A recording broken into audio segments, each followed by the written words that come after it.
Hi. Hi. Welcome to Why Are We Like This, a Heartstopper podcast. I'm Ashley, she, her.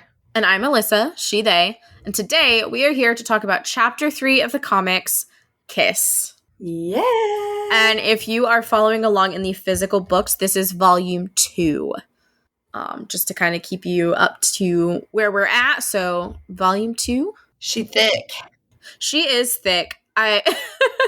I think the only volume that is more than one chapter is Volume 1. Because that's which we covered previously. But I think that's the only one that actually only has one chapter. That's currently in print. It's entirely possible that that won't be the case in the future. However, I feel like the chapters are just getting longer. It's true, yeah. Volume 6 is going to be like 1,000 pages. Yeah. Give it to us. Yeah, I'm here for it. Yes.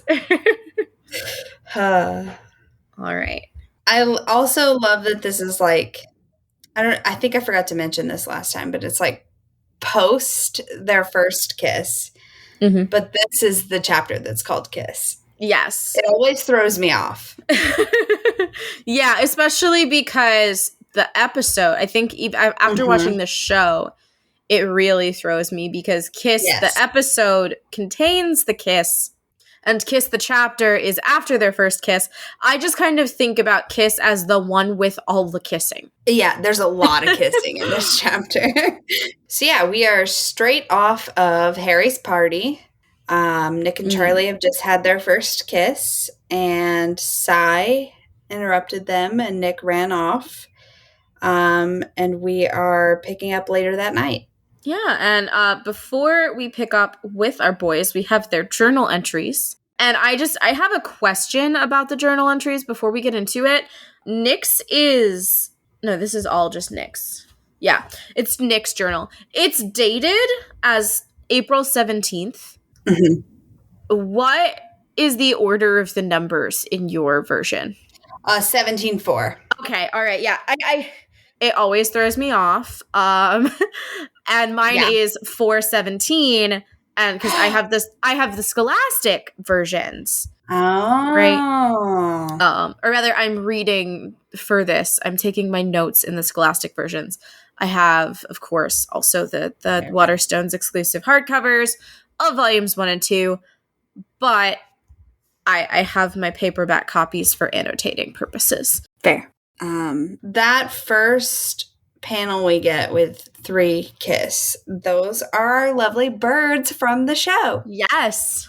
I do want to talk about something quickly in Charlie's journal entry from April 17th. Oh, yeah. We should probably read it. Yes. Can I just read the whole thing? Can I do a dramatic reading? All right. Absolutely. All right. Actually, all right. I'm going to get into character. I'm not going to do an accent. All of my English accents suck. But I am going to channel my angsty teen self. Okay. I've destroyed everything. Me and Nick have been friends for 4 months now? It sounds like no time at all, but it feels like forever. He's my best friend in the whole world. I don't know how that happened. First, we were just 2 guys who sat next to each other in class.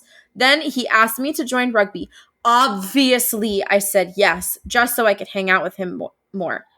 Then we were going to each other's houses, telling each other everything. But then I had to go and kiss him. Stupid, stupid, stupid! Of course he rejected me. Of course. God, that look in his eyes when he walked away. I guess that's what happens when you fall for a straight boy. And I have a few thoughts on this. Yes. First of all, he's my best friend in the whole world. Don't let Tao find this. Tao would be so upset. Tao would be fuming. So that was my first thought. And then first we were just 2 guys who sat next to each other in class has really big just 2 gals being pals energy. Also, I have to point out, because you're in the Scholastic version and I have the Waterstones version, and it definitely says form instead of class specifically. Oh, interesting. God damn it, That's Scholastic. the only difference I spotted, but God damn it, Scholastic. Why do you have to do this? That's something, like, that's stupid. That didn't need to be changed. It's true. Like, there's some of the things where I'm like, whatever. Right. That's stupid. Yeah. You know what I didn't do that I should have done? What? I should have gone back into chapter 2 to compare this little inserted panel of Nick walking away with the panel of Nick actually walking away in chapter 2. Because... Yeah, it's the exact same panel. Okay. They just removed the text, the why are you hiding text. Yeah. I originally, I was like, I wonder, because, you know, I was wondering if Charlie's anxiety, like, he had misinterpreted Oh, it made it worse. Yeah. But no, it's the same panel, which is fine, because I think that Nick's emotions in that moment are, like, totally justifiable with that look, and I think Charlie is just reading them in a different way. Yeah. All right. Did you have any notes or thoughts on Charlie's journal entry here? No, I mean, I think it just tracks for his anxiety, and it sets up the scene we're about to walk into. So yeah, it works really well as, like, a previously on Heartstopper. Right, like, yes. I'm imagining, you know, like a CW show. Previously on the Vampire Diaries, which you still haven't watched, but that is just, it's a thing. It's in my brain, and it'll never be out of my brain. It's Buffy for me. Previously on Buffy the Vampire Slayer. That's true. All right, but then we enter the chapter proper. Yes. And we have our little birds that are on the train in Boyfriend. Yes, and that fly from the tree. Yeah. We get those birds a few times. They're so cute. Which someone, I can't remember if it was on Instagram. I think it probably was. They let me know that those are 2 male birds. Ooh, interesting. I know nothing about birds. I don't either, but they were like, just so you know, like, this specific species and those colors, those are 2 male birds. And I was like, even better. Perfect.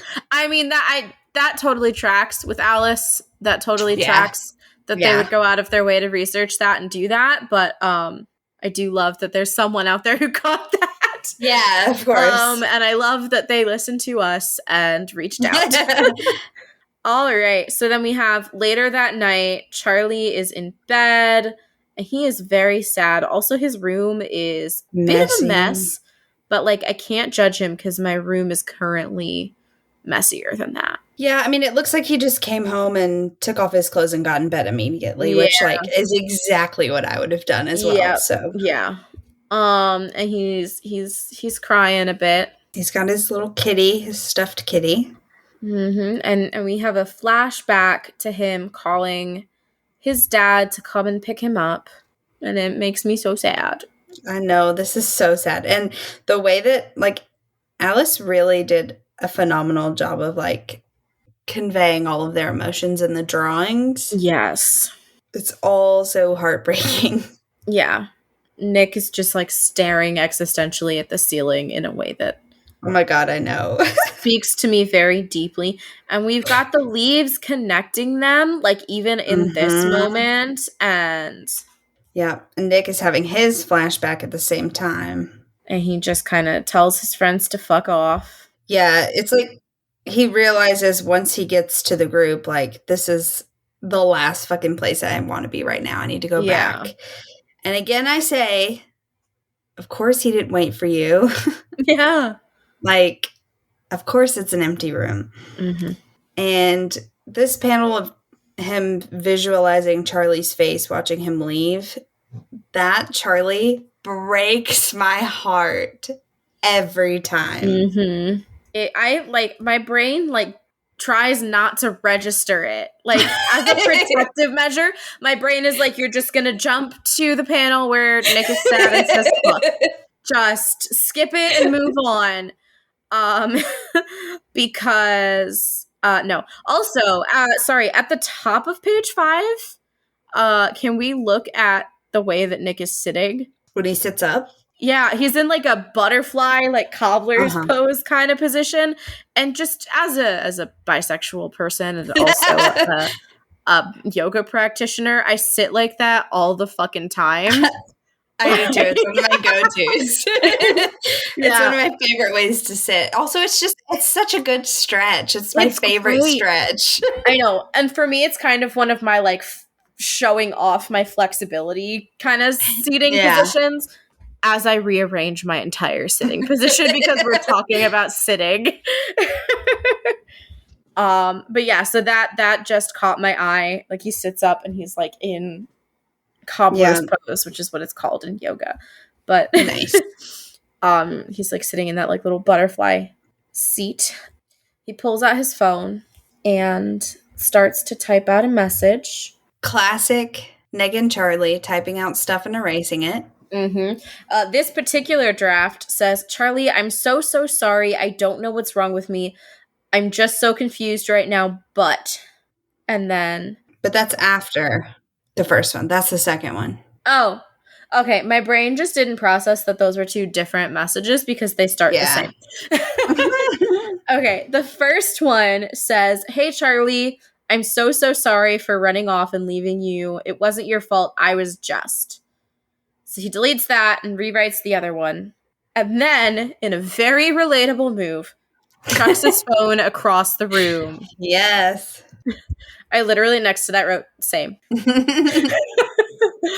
So we go to the next morning. And Charlie has gotten less than 2 hours of sleep.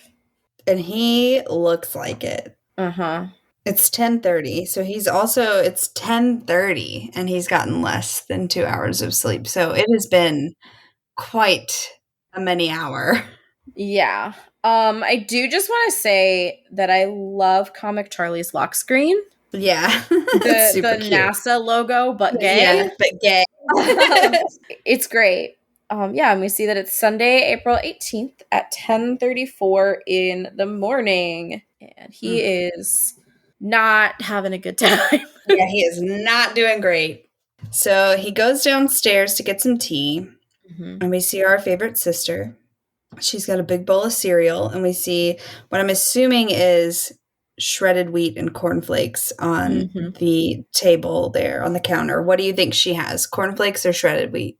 I'm going to choose to believe cornflakes because that would be my preference between the two. But like Reese's Puffs exist, so why the fuck would I eat that shit?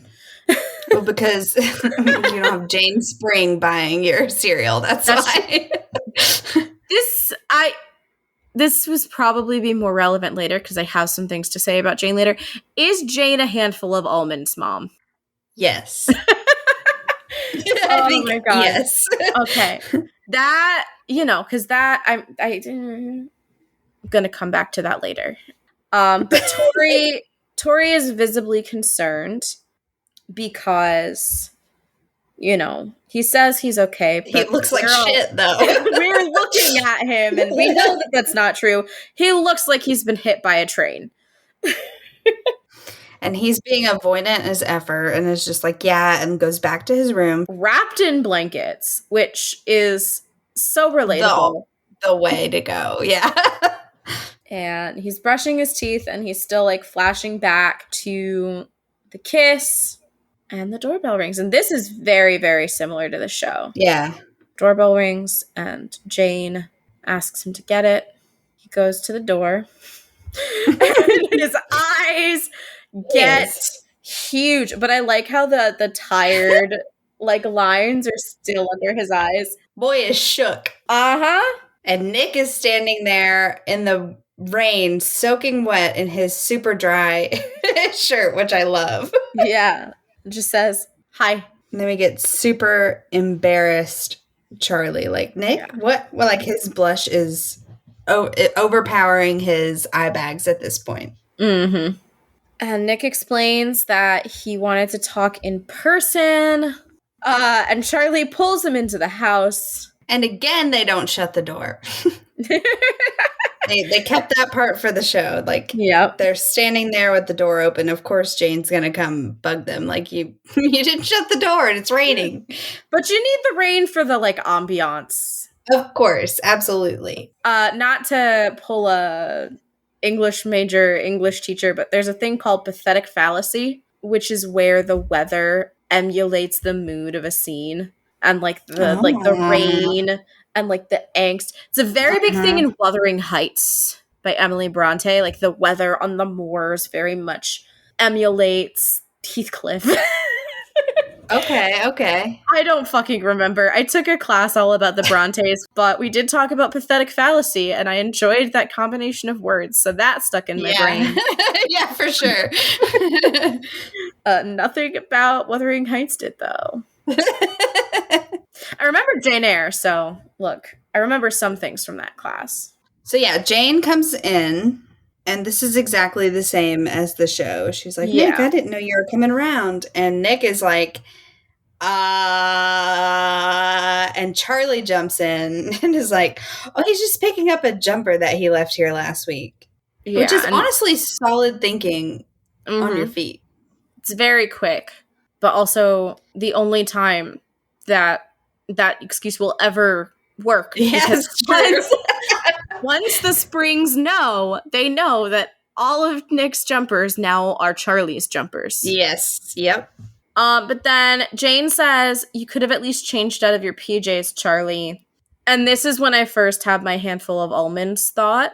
Because I was thinking about how, like, those kind of, like, comments about, like, appearance and things like that have they have an undertone. They have a current.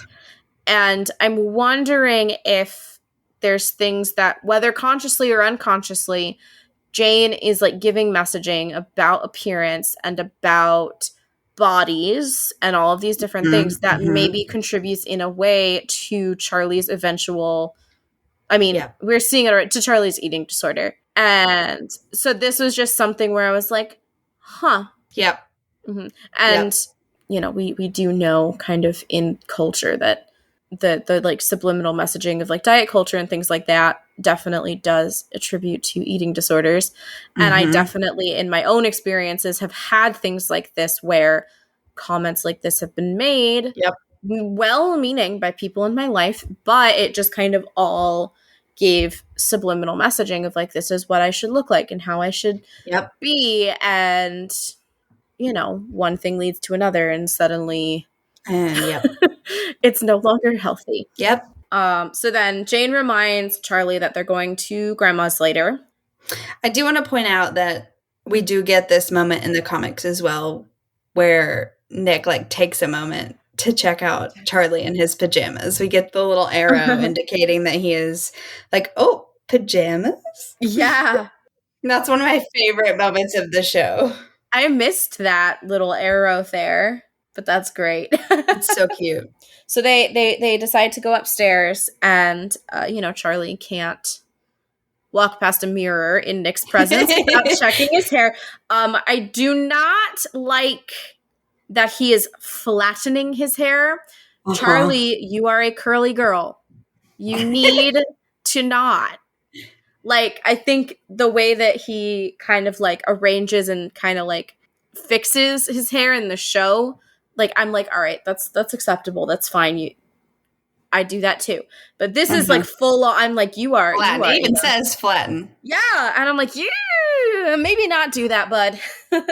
Yeah. So they go upstairs. I love Charlie's like lean against the door with his legs crossed. We will see him in this pose more times in the future. It's a good pose. It is. And this is where we get, this is a little bit of a switch up from the show because he waits until they get into the room to deflect and be like, so, did you forget a coat? And then Nick removes his soaking wet jumper and says he didn't check the weather. I just really love, right? Charlie just full on blushing. And it says, okay, cool. Cool, yeah. Okay, cool. It's perfect. Just a little bit of belly, and Charlie is losing his shit. Yes. Which is, like, super relatable for that, like, early stages of a crush. Yeah. Like, anything. Yeah. And they both try and talk at the same time. And he flattens his hair again. That's not even flattening. He's like full on pulling his hair. And I'm like, dude, you're going to frizz it out. It's gonna puff up, and it's not gonna go well for you, sir. Yeah. He'll learn. He's still young. Yes. I also was abusing my hair when I was Same. 15, 14, so. Yeah. Charlie asks if he can speak first, which is a mistake, Charles. It really is. But it works out. It does work out, but he goes on this very, very lengthy, like, anxiety-driven monologue about how sorry he is and how he shouldn't have kissed Nick. And Nick is so confused. Yeah, he's like, whoa. I came here to apologize to you. What is happening right now? And I love how just, like, ever so slowly, Nick is getting closer as this is going on until he just, like, pulls him in and kisses him quiet. And we get the flowers. Yes. And it's beautiful. It's so cute. Mm-hmm. But before we get that kiss, though, Charlie's like, you're probably the best friend I've ever had. And he's, like, holding back tears through it, like, stuttering. And then Nick's just like, kiss. It's like, this is what I do to all my best friends. It's normal, right? Totally normal. Then we get our cute little tiptoe moment. Mm-hmm. They kiss for a long time. I know. My note says that this is pretty intense for a second kiss. Mm-hmm. But there's a lot of emotion kind of built up. This is definitely a release of tension. Yeah, absolutely. That's been built up, especially in the last 12 hours. Yeah. And then Charlie's like, you've been sending me a lot of mixed signals. I'm like, I don't think that that's the case, but I think he's sending you one signal, which is smooch. But that really, it kind of breaks Nick. Like, he just starts laughing, and then he's like, Jesus Christ. And he's like, God, I'm so sorry. And he just engulfs Charlie in a hug. Mm-hmm. And then we get his outburst after that. Mm-hmm. And we get proper full-on gay crisis. Mm-hmm. He walks over and sits on the bed. He's talking about how confused he is, and Charlie follows him over and sits beside him. This is a little bit different. Mm-hmm. He says, and I didn't expect that to happen yesterday. It's not like I didn't want to, but I hadn't really psyched myself up. And then Bloody Sigh turns up, and I wanted to stay with you, but I didn't want other people to see us doing that. I'm not ashamed, but I just need some time to figure this out. He's got full-on tears coming out of his eyes. Yeah, he's sobbing. Oh my God. Charlie's just I don't even know what the word is. He's heartbroken. Yeah. He's upset that Nick is this upset about it because he knows exactly what Nick is going through right now. Yes. But then he just pulls Nick into a hug. And he starts crying. Yes, he does start crying. And then I start crying. I know. And Ashley starts crying. And then everyone's crying. And then Nick realizes that Charlie's crying. And they're laughing about it. And Nick says that he's messed up both times they've kissed. And why can't they just kiss and be happy? Charlie disagrees and says that he's really happy. No. And Nick says, so am I. Yeah. And then he nuzzles him. So cute. And then they get some tea. Charlie has on a Mickey Mouse hoodie. Who does? Charlie has on a Mickey Mouse hoodie. Not in my version. Oh, this is on Tapa's. Yeah. Interesting. I thought it was weird. I thought I flagged it as a weird thing. So they're making their tea, and Tori walks by and just knowingly sips her diet lemonade. Sip. They're bumping each other and giggling, being completely obvious. Yeah. And then they go to the conservatory because Charlie's house has a fucking conservatory. But this is kind of for the show, they kind of blend this in with the park later. Yes. And I have to imagine is only because there's no Ollie. Correct. But I actually think that Ollie improves this whole situation. But yeah, so they have the whole conversation of how Charlie knew that he was gay, because even when he, was young, all of his crushes, fictional and real, were always boys, but that wasn't the case for Nick. Okay, wait. Question. I've closed my book, but is it still Aladdin on the screen? No, it's just a random dude. It's 100% Aladdin on the webtoon. Oh wow. Are the action figures anyone specific? Like, can you make You can't out? really see. Okay. Mm-mm. Yeah. Yeah, no, it's just dude. Interesting. Yeah, no, it's like very clearly Aladdin, which I think is so cute. That's adorable, yeah. And sticks with the Disney theme that seemed to have gotten erased from the printed versions, which fair. You really don't want the mouse no, you don't. Angry with you. So I don't blame anybody. Mm-mm. But so, like, through this conversation, Nick asks if Charlie's parents know. Charlie says, yeah, and my brother and sister, they're all really chill about it.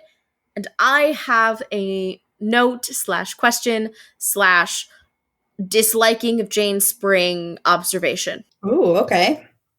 So my note says, Jane is so intense about everything else, especially in future chapters, right? I wonder how the coming out went, and was she always actually really chill about it?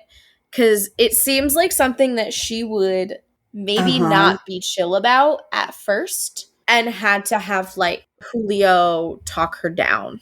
Yeah.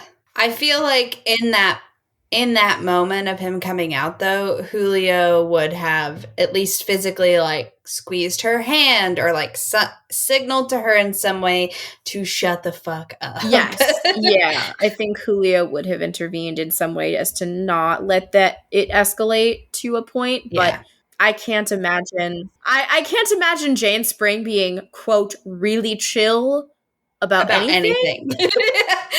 Zero. Those words do not belong in the same sentence as the name Jane Spring. Unless the words is not appears in between them. Fair. But yeah, so Nick says that he's liked girls before, but now he likes Charlie. And Charlie's like, you like me? Oh my god, he blushes so hard. It's so cute. They're such dorks. But it's also really relatable, because, like... Yeah, absolutely. Sometimes you just need to hear the words in order to confirm, like, even though you've been kissing a bunch or whatever, you just need them to say the thing. Yeah, but also, like, their kisses have been pretty confusing thus far, so... Yes. And this, again, is like a blend, because we get this scene, or this discussion, in the arcade at the birthday party instead of the conservatory. And so then Nick says, I thought I just really liked you as a friend, a best friend, because, like, I want to hang out with you all the time, and I just love everything about you, but I kept wanting to, I don't know, hug you and hold your hand. And I feel attacked. I feel very attacked by this dialogue. Because I have totally felt this way. 100%. About girls that I have been friends with. And just thought it was normal. Just, I felt I've been attacked. I would like to report an assault. Yeah, no, it's an extremely relatable string of dialogue. Oh, yeah. Wow. It just looked into my soul. Yeah. Then they get into an apology war again. Of course. And Charlie says, I should have just told you I like you instead of just kissing you. And so then Nick has to do, you like me too? Yes, obviously. Like, why are we like this? And yeah, this was in the arcade in the show. Very cute. We see Nick's little puppy dog socks. Yes. Not for the first time. I think that I brought that up. Probably. He has a lot of puppy dog clothing. Yes. So then Charlie suggests that maybe Nick is bisexual or something else. There are lots of sexualities other than gay and straight. And Nick just kind of like, his eyes go wide and he's like, bisexual? Huh? Yeah. And that is also very relatable. Uh-huh. Just like, hey, you have permission to consider bisexuality. Yeah. Guess what? You can like both. Yes. And so not long after that, actually, yes, long after that, this scene goes on for a while. It's very long, yeah. They have more conversation. I just want to get to Ollie. They have more conversation. They're kissing. And then Oliver is talking to Tori elsewhere in the house and is like, Nick's here? Tori tells him that they're in the conservatory. And so Ollie walks in.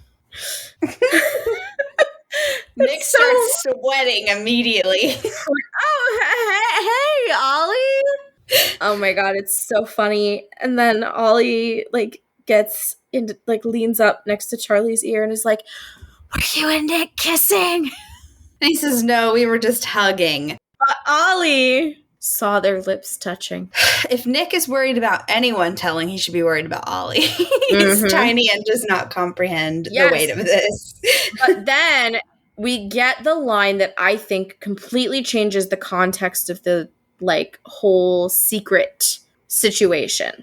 Okay. Because Charlie says, you've got to keep it a secret, okay? It can just be a secret between us three. Mm-hmm. So Charlie is the one who first brings up keeping their relationship secret as Nick figures his shit out.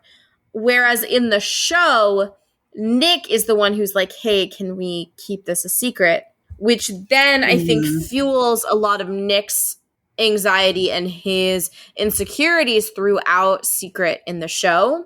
And I think that this inclusion of this conversation with Ollie and then some things that happen on the next few pages really change the context so that there's not as much of that anxiety on Nick's part. Yeah. I hadn't thought of it like that, but you're absolutely correct. Charlie being the one to bring it up. Mm-hmm. And yeah, it completely changes the context of this whole thing for the better because there's not all of this like nervousness around it. Yeah. And then they go to say goodbye. Charlie says, I wish I didn't look an absolute mess. And Nick says, you don't. You look really cute. And then he steps forward and like brushes Charlie's hair out of his face and says, you always look really cute. And so it is cute. Fucking adorable. Yes. Oh my God. So adorable. And then Nick has to go. He borrows an umbrella.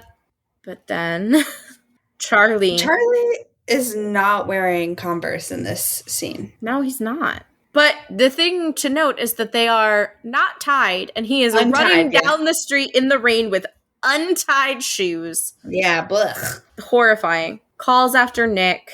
Charlie like does like a little kind of glancy glance, looking around to see if there's anyone who would see. And then he kisses Nick. He's like, okay, bye, and runs back to his house. And we get the iconic panel of Nick with the umbrella looking up towards the sky, which gets recreated really well in the show. Mm-hmm. And this is at the point in the webcomic that we get the Flower Shop mini comic. It's kind of in between these two. Mm-hmm. Which we are going to talk about all of the mini comics separately, yeah, on their own. So then we go to later where Nick and Charlie are texting, and Nick is again confirming that it's okay to keep their situation a secret at school. Mm-hmm. And Charlie is super understanding. And he says, seriously, I know what it's like to have something spread around school before you're ready. Which is a point that is not brought up in the show that I wish was. Right. Yeah. Especially because Charlie getting outed, I feel like, is more of a thing in the show. Like, it comes up a bit more. Yeah, because by the time the comic starts, he's already, quote-unquote, popular because of it. And that's not something that has happened in the show. No. They are a trio of borderline outcasts. Not a group. A trio. Yes. Fucking Tao. Oh my god. Someday I'll have good things to say about Tao. Possibly today. I don't know. It might. I don't fucking know. Today's, I doubt it. Yeah. But so then they joke back and forth about Charlie's really only in this relationship so he can get closer to Nellie. Yes, and we get this adorable exchange. Oh my god. It's so cute. I wrote at the bottom, and my teeth have all rotted out of my face. Yes, this little selfie of Nellie and Nick is so cute. Charlie's like, I just died. You can't just send me that without warning. Which is just so cute to me. And it tickles Nick. It does. And then Charlie says, yeah, you know I'm only getting with you so I can see Nellie, right? And Nick just goes, I knew it! And Tori is like, excuse me, who are you texting? She knows. She totally knows. Charlie's like, no one. And then we get Nick researching bisexuality, watching a YouTube video. Yep. And then we go to forum the next morning. And another instance of these two being not obvious at all. Not at all. I love this panel of Nick squeezing Charlie's face and the difference in like Sai's little question mark and Tao's question mark. It's like, yeah. Two very different question mark happenings. But then we get my favorite, which is Wednesday at rugby practice. I love this. Where Charlie gets knocked out. Yep. And Nick freaks the fuck out. Loses it. He like runs over. Sai is giving him some serious side eye. I love, so Sai is like, seriously, dude. Otis has no idea what's happening at all.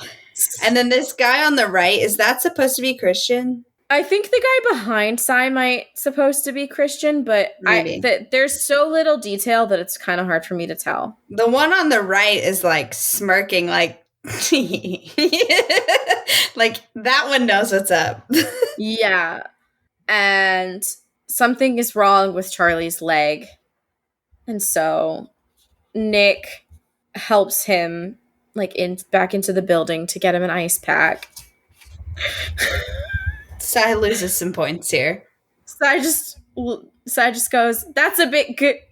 And he can't get the A out before Miss saying, okay, back to the game, lads. Yeah, and she scares the shit out of Christian. Look at that face. Uh-huh. Listen, I have seen that face on children's faces before. It's great. But I am sad that we didn't get this in the show. Like, I'm going to say it for a lot of Sai and Christian and Otis stuff. I know. I'm hoping that they make up for it and give us more of them in future seasons, and we'll get some of these conversations kind of like sprinkled in, I hope. But yeah, like hopefully at the very least we'll get the like really great friends, because that's in out. That's important. Out. Yeah. So yeah. And then they're flirting in the changing room about ice. And then Charlie is like, I don't mind if you want to be a bit more distant at school. At least they're like aware that they're not being subtle. I feel like in the show, they're not aware of how obvious that they're being.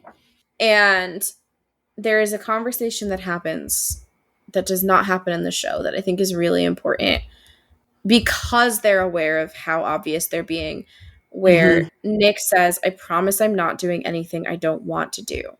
And like, we get that confirmation that he is comfortable with the level of affection that they are displaying. Yep. And it's not that Charlie is like worried about them getting found out. He's just trying to figure out Nick's boundary. And like, they haven't crossed it, but Charlie's worried about it. And that's good. And that's important to have this conversation. I wish that we had gotten this in the med room in secret. Yeah. But I think that Nick's insecurities about like getting caught or much more played up. Yes. Or not getting caught, like getting found out. It's like he's also just like a lot less tactile and a lot less like he's kind of almost oblivious to the way that he comes off to others in the comic. You know, like it's not like he doesn't it's not like he sees it and is okay with it. He's just kind of oblivious as to how he's coming off. Whereas in the show, he's much more aware of like how they are interacting. Mm-hmm. And then we also get some more awareness of how obvious they're being. Because then Nick says, we're not really acting any different to before we kissed, apart from doing stuff like this. And then they kiss. They do. And it's just true. Like, they're really not acting any different. It's just like... Yeah. Yeah. Everyone knows what's going on here. And then we go to Thursday. And they're in the park. And Nick is saying that he looked up what bisexual means. And he think it might be him. Yeah. And Charlie reaches over and grabs his hand in a show of, like, support. He says he's not sure, and Charlie's like, you don't even have to think about it. And Nick's like, it's all I fucking think about. Which I highlighted just as, like, same, bro. Same. Yes. And then Charlie is like, well, let me distract you then, and goes to kiss Nick, but then they hear some people, like, walking not far away, and Nick kind of pulls away. I love that the like Nellie and the dog are like hi interacting. Hi? It's so like, cute. Hello. And so kind of Nick and Charlie have this conversation of how like Nick feels bad that he doesn't want to kiss Charlie in public like that, and Charlie is like completely understanding. And he's just like, well, can I just get an extra kiss when we get back to the house then? Yeah, so cute. So cute. And then Nellie comes up with the Frisbee and is like, boof, boof. So cute. I love it. So then they play Frisbee with Nellie. We go back to form on Friday. Mm-hmm. Charlie informs Nick that it's kind of his birthday next Tuesday. Just maybe sort of. Yeah. And they're going, he and his friends are going bowling tomorrow, and he wants Nick to come. And Nick screams yes. Yeah. Which gets Mr. Lang's attention. And, you know, he says, Nick and Charlie, keep it down, please. Which I hear in the actor's voice from the show. Same. And this conversation is very, very much the same as it is in the show, where Nick is like, thanks for giving me barely any time to get you a present. And then we jump ahead to the bowling alley, which is the most 1990s bowling alley I've ever laid my eyes on. The fucking star wallpaper and the triangle carpet. That specific combination. Plus, we don't get as excellent of a sweater. Nothing will beat Show Charlie's sweater in this scene, though. So. Number one. Mm-hmm. And Nick just pulls him into this big hug that literally swings him around. Like, literally sweeps Charlie off his feet. Super platonic. Just two dudes being bros. And then we get this, like, quick little introduction to each of Charlie's friends. So, we get Tao. And it says, that's Tao. Sorry in advance if he says anything rude to you. That's just the way he is. I love how they all have their, like, little poses for their, like, introduction cards. And he's got, like, his hands on his hips. And he's, like, yelling about something. Yeah. Mm-hmm. And Alad's really shy, but I promise he's really nice. And he's just, like, chilling, looking at Tao. Mm-hmm. And then Nick recognizes Elle. And so Charlie says, her name's Elle now. She moved to the all-girls school last year after she came out as trans. I think she and Tao kind of like each other, but they haven't said anything about it to anyone. Does your copy say after she came out as trans? Yeah. Because it's not in the webcomic. It just says, her name's Elle now. She moved to the all-girls school last year. Is that in the UK edition as well? I'm just curious about all of these differences. It's page 110. Yeah, in this version it does say after she came out as trans. I wonder if that was like an edit for the print version just for clarity. Maybe. Yeah. But I don't like it. It's clunkier. Yeah, it is. It's clunky. Because that's always something that I've been like, oh, that's a weird line. Yeah, But no, it's not there on the webtoon. mm-hmm. I do love that also Elle is like full on like heart eye, like staring at listening to whatever Tao's yelling about, like Mm-hmm. smiling, like super into whatever he has to Yes. say. And I love her like big round glasses and her pigtail braids. Mm-hmm. Super cute. And I love that Nick kind of draws this parallel between Tao and Elle and him and Charlie. But it's very different because at this juncture, Nick and Charlie have done something about it.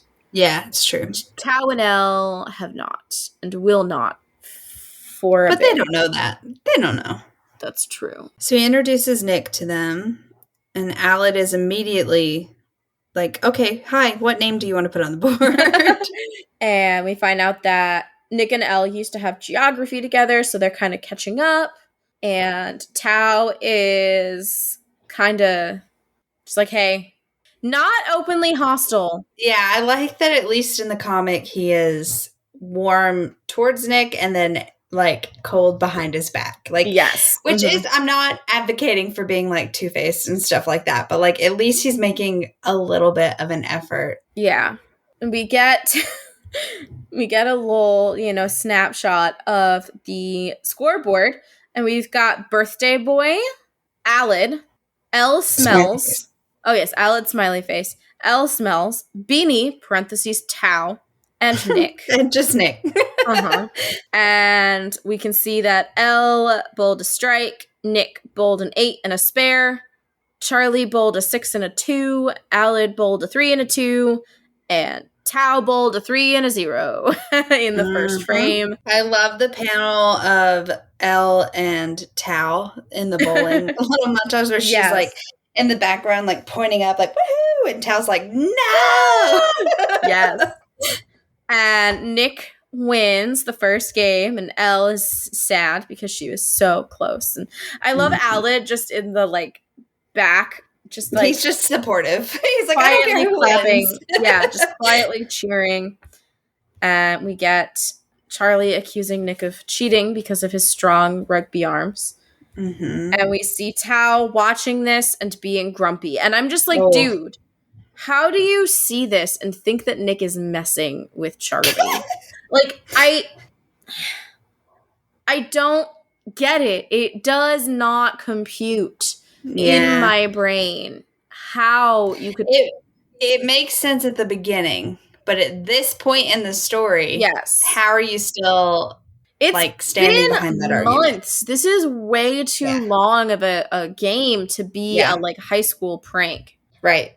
But and like beyond that, just looking at them, like you can tell that it's genuine. And also, like Nick himself has done nothing to prove this theory correct or give him any hint to think it might be correct. He's done nothing but be nice and welcoming to everyone. There's been no negative feedback on Nick. Like, why are you still holding on to this? Exactly.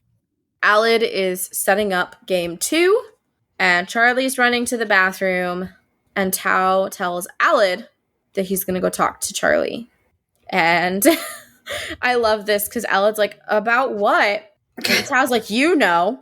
And Alid does not know. He's like, no, what the fuck are you talking about? And I think that this is because the comic is so focused on Nick and Charlie, and we don't get as much of Tao. But his frustration seems like it comes a lot more out of nowhere. Just because we don't get as much of it. It's just these like little scenes here and there. Yeah. And then we get the scene in the bathroom with Charlie and Tao where Tao is saying, you need to stop this thing with Nick Nelson. He's clearly straight and he's leading you on, which Nick overhears because he's gone to get some chips. And I'm not sure that we're watching the same interactions, though, if Tao is saying he's clearly straight. Yeah, he says he's flirting with you for a laugh, which I have to default back on the fact that this is just, it's been months now. If this was a teenage prank, it would have lasted weeks at most. And the other thing is, you would have seen like his other friends like around the corner snickering or something. Like it would Yeah. be a lot more obvious. Maybe not to Yeah. Charlie, but to someone on the outside. And that's just not the case. And it's, it's a very similar interaction where even Tao can tell that Nick's flirting with Charlie. And Charlie says, and you think he's straight just because he doesn't look gay. And Charlie can't really argue when Tao says, well, isn't he straight? Because they're keeping it a secret. And then we get the same thing where he's like, he's not like that. He's my friend.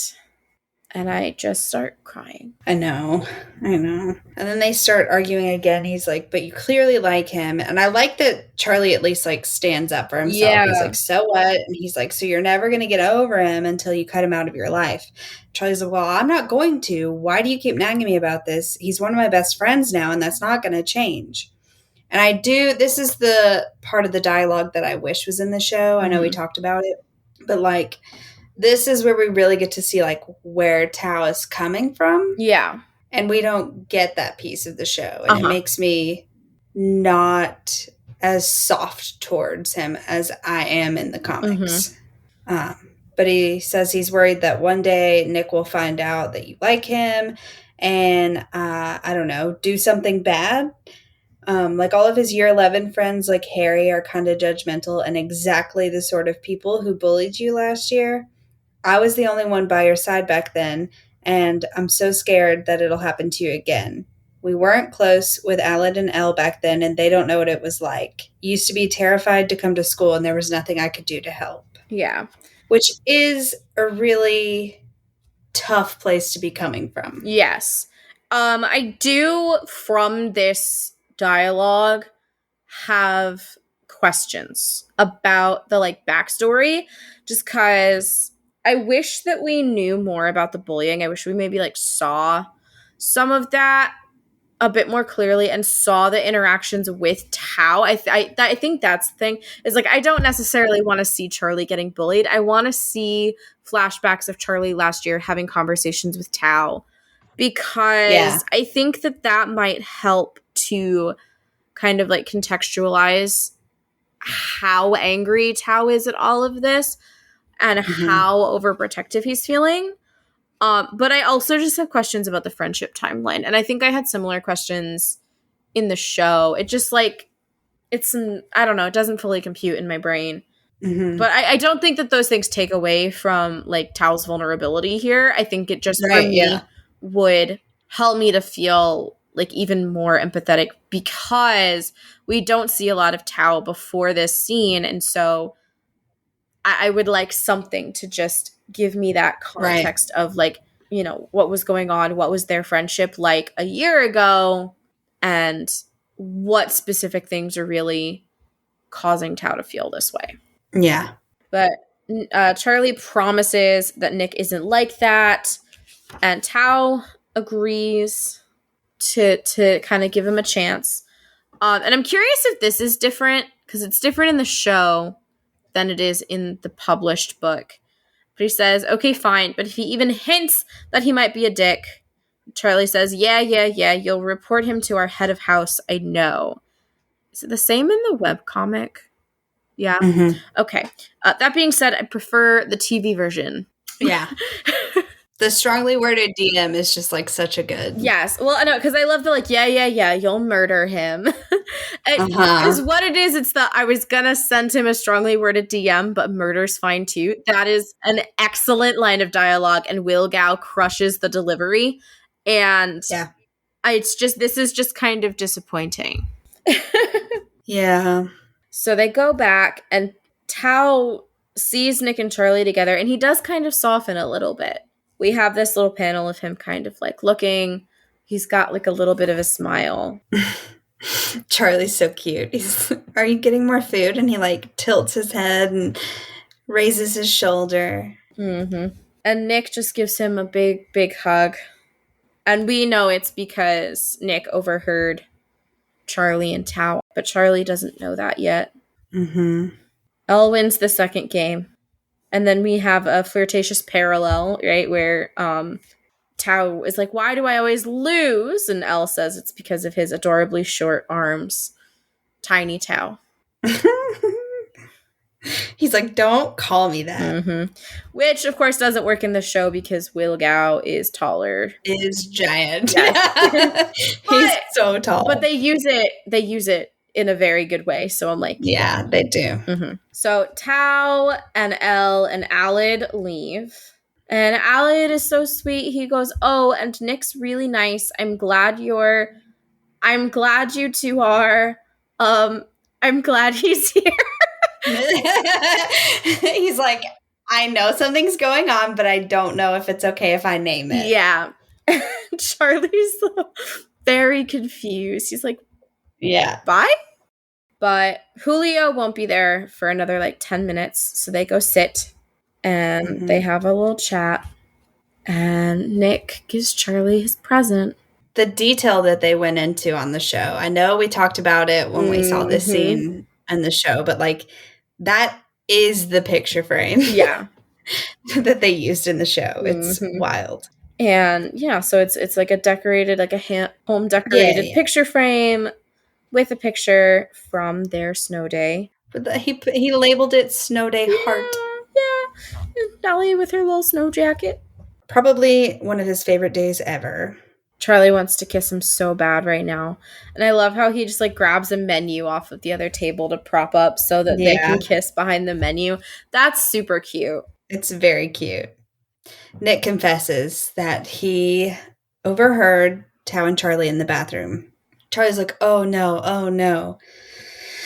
And this kind of starts a little bit of a spiral in Nick. His anxiety, he's like, do you believe what he said? Like, I'm not just doing this for a laugh. Charlie's like, no, of course I'm not. And he's like, yeah, I don't know why I would have believed that. And Charlie's just like, Tao can be very forceful in his opinions, which I think is an understatement for Tao. Yeah. Nick says he's just so scared of doing to Charlie what Ben did to Charlie. And I think it's interesting that... Not interesting. It's adorable. I think it's adorable that he like cuts him off by putting his hand over his mouth. Yeah. He's like, no. You don't say these words. You are nothing like him. And I think it's a really important conversation for them because I feel like it would be very easy for Nick to think it's the same just because they're keeping it a secret. And I think that it's good that he kind of says, hey, I'm feeling this way. I'm really scared that I'm doing this to you. Which, number one, the fact that you're worried about it means you're not doing that. Yeah. But number two, like, it is important that, like, you guys are on the same page about it. Because if you just keep that all pent up, it's not gonna help anyone. It's true. And then I have to point out an inconsistency that I have noticed, a big one. He says, you're nothing like him. And you can see in the panel where Nick says, okay. And he has on his jacket still. And then we cut to their feet and back to the table, and Nick does not have his jacket on anymore. Where is the jacket, Alice? Where did it go? Where's the jacket? And then we get Nick saying that he wished that he had helped Charlie when he was being bullied. Charlie's like, but you didn't even know me. And Nick wishes he had known Charlie. I get teeny tiny Nick Nelson. So sad. He's so little. Yeah. I love it. I love the artwork of the panel of Charlie being bullied, but and it's very similar to like some of the shots we get in the show of the like drawings near the locker room. And then I don't know why I love it so much that Charlie pokes him with a straw, but I love it so much. And he's like, no, it's being cute. Sad on my birthday, which I hear in Joe Locke's voice. Yep. Nick's like, oh, yeah, you're going to poke me? Well, I'm going to poke you back. And so he takes his straw and starts poking his dimples. And he's like, oh, I thought your birthday wasn't until Tuesday. Isn't that what you said? I love the, like, Nick looking at Charlie with the heart. And he's, like, blushing and smiling. It's so cute. Yeah. They're both so cute. The comics are, like, even cuter. And then we get to 2.5 weeks later in May. Nick is late for fourth period. Yeah. and he's doing his homework in the hallway. And we see a little like bulletin board that he walks past with the high achievers from year 10. And Charles Spring is on there. But also we have George Henderson. And that's Isaac's last name in the show is Henderson. Yeah. And so I wanted to just point that out. And Alid is also on this list of high achievers. But yeah, so Nick is doing some homework, and his face is my face. Yeah, doing math. Ugh. Some square roots, which no fucking Absolutely thank you. not. Goodbye. And he rounds the corner and bumps into Charlie. So this is something that we get in Meat or Crush? That's in Meat. That's in Meat, yeah. So he runs into Charlie, and it's weird because they kind of like blend these two conversations together. Yeah. Charlie is supposed to be in Spanish class, but the school orchestra is doing a joint concert with the girls' school, and they needed me to play drums for the rehearsal. And I have questions based on that wording. Is it who's playing drums for the show? Because yeah, and I'm like, my note says, "Are you not in the school orchestra? Is that not where you play the drums? Is that not a thing?" Like, it's very weird because we also don't see the concert. No, we don't. It's weird. Yeah. But yeah, so then Charlie helps Nick with his math homework because he was going to do it last night. But Charlie came over, and yeah. Tara walks in, and she is instantly like, "Gay?" ? Mm-hmm. Charlie has to go off to rehearsal, and Tara comes over and says hi, and they're chatting, and this is where my note says Tara Jones gaydar activated. Yeah, she's instantly like, okay, you guys getting along? Well then? Then? Yes. Charlie is just like playing the drums and doesn't know that this is happening, and then Nick tells her that they're sort of going out. And Tara, she like puts her hands over her face, and she's got her clarinet like in her elbow crooks, and it's so cute. I love it. It's very cute. I love the little flashback too, reminding us that like, okay, she came out to him at Harry's party, and that is his indication to be like, oh, this is a safe space. I can tell Tara, and he just goes for it. I'm so proud of him. He just goes for it. Yes. I am curious what band nerds feel about the way that Tara is holding her clarinet at the bottom of 161, because I feel like this is probably incorrect, and that people would take issue with it, but I don't know for sure. In the elbows? Yeah. Like, I feel like people would be like... I feel like for temporary, it's fine. But anyway, so they're chatting. Tara's really excited for Nick, and they have a really good conversation about how she's the first person that he's told, but that it does feel good to have told someone. And so in this, Tara and Darcy are already out, and we pretty much knew that from Crush. I almost called it Kiss because it's Kiss in the show. But so we know that from Crush, and Tara says that when they did tell their friends, some of them were surprised, but a couple of them were like, haha, we've known for ages, because they weren't as good at being low-key as they thought they were, which... I know, it seems pointed. And then a wild Darcy appears, although a wild Darcy hasn't really appeared, because this whole previous page, we do see Darcy kind of creeping up ever so, right? And then it just goes, and Tara freaks out. She's like, got you. She's like, oh my God, I hate you. I love that also, instead of Tara introducing them, Darcy's immediately like, so, this is Nick? And Darcy's like, he knows? And Nick's way of explaining this is to say, well, I'm going out with Charlie Spring. He wanted to say boyfriend. He did. Yeah. And then they all look over to Charlie. Charlie's like, what? What's happening? Why are they talking about me? Darcy is so excited. my She God. screams, oh my God, we found another one. Then we get this gross Harry. I'm so glad this isn't in the show. Oi, oi. Girl on each arm.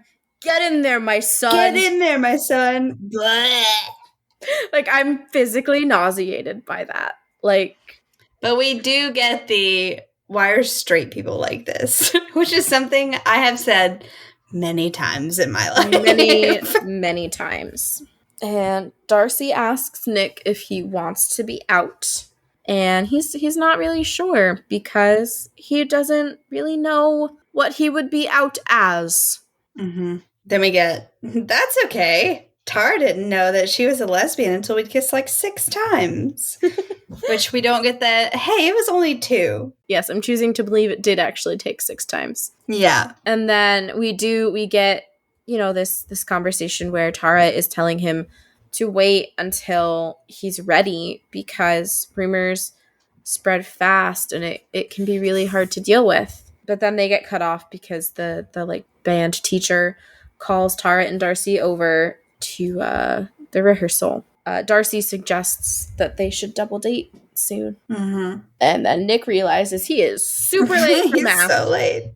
So then we jump ahead and Nick and Charlie are hanging out in someone's house. I can't tell. Yeah, I'm not sure. Yeah, but Charlie is looking over some Spanish notes and Nick is working on some math homework. And they're listening to Boyfriend by Best Coast. And I've decided that I need to go through the comics and make like a comic version of the Heartstopper mixtape because there's a lot of different songs. Yeah, and this was on Charlie's mixtape for Nick. Mm-hmm. And it's in the Heartstopper yearbook. It's Charlie's like favorite song. Yeah, yes it is. So probably should check it out. I should listen to it. Mm-hmm. Studying stops and flirting starts. This is one of my favorite scenes, and I'm so upset that they switched it around for the show. Yeah. Charlie catches Nick staring. Mm-hmm. Charlie is like, you're staring, and Nick is just like, you're cute. And then Nick says that he came out to Tara. And Charlie's like, yeah. No, but before that, he's like, did you know she's a lesbian? And Charlie's like, what? And then he's like, I was jealous of her for ages because I thought the two of you might get together. And I'm like, oh my God. So cute. So then he tells Charlie that he came out to her and Charlie like tackles him. This is adorable. Yeah. Kissing happens.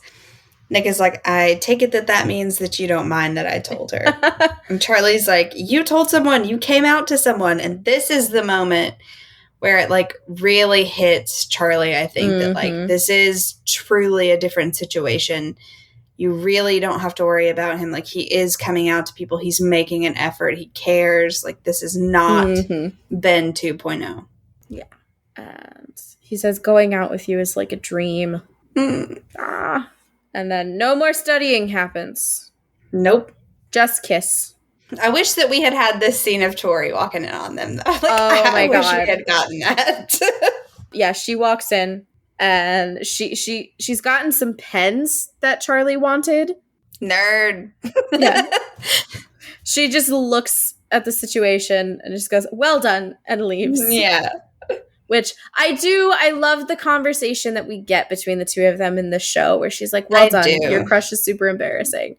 But this is so funny. But then we also get this discussion about how Nick's like, oh, I'm sorry, I guess people finding out about us is still hard for me. And Charlie says, like, it's okay. I don't expect you to be okay coming out to everyone all at once, which is also very important. It is a process. Just because you're able to come out to one person doesn't mean that you are ready to be like walking around the street screaming about it. Yeah. So then we get this little conversation as Nick is leaving where Nick is making sure that or no, Charlie's making sure that Nick still wants him to come next Saturday to hang out with Nick's friends. And I want to point this out because it's going to change very soon, right? So Charlie is like, I feel like your friends don't like me. And Nick says, that's just Harry, who is a dickhead and isn't even going to be there. After the movies, he flips and is like saying that all of his friends are terrible. Mm-hmm, mm-hmm. And I get why. But I did kind of just like want to point this out as like he didn't always feel that way. And there is a turning point. Yeah. And so Nick leaves and Tori appears once again in the doorway because of her older sister magic. And I love everything that's going on at the top of page 193, where she's got, I love these pants with the polo shirt and she's leaning on the like doorway or the railing or whatever with her diet lemonade. The way her hair is, I love it. I love it. It's great. And she just goes, so you're going out with him? It's so cute. I love it. It's very good. And they have a really sweet, sibling-y conversation, which ends with her saying, I'm happy for you. You've liked him for ages.